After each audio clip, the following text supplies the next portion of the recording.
แล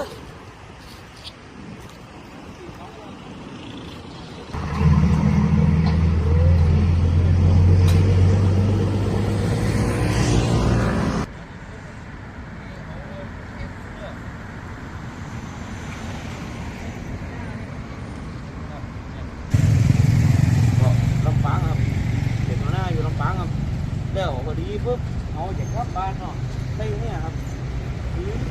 เขาไปที่ตัวนี้เพราะตัวนี้มันหมดก็แค่มันหมดนี้แน่นเขาเกิดยาวครับแน่น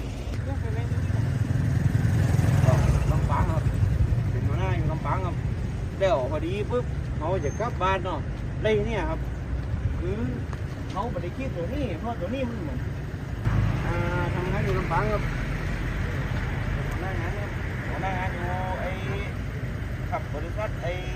ครับบริษัทเป็นนั่นครับ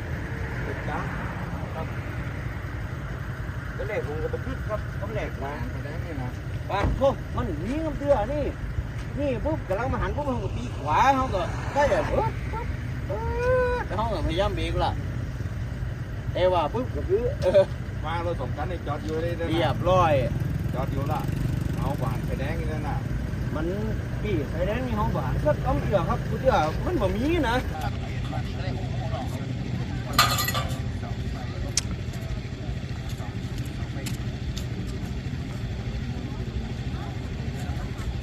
ต้อมมีประกัน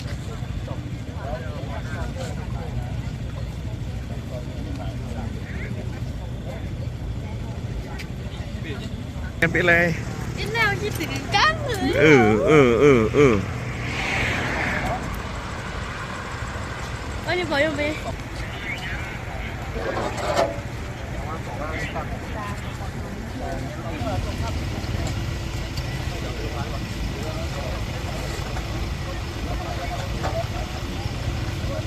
เล็กน้อยเนาะของแฝง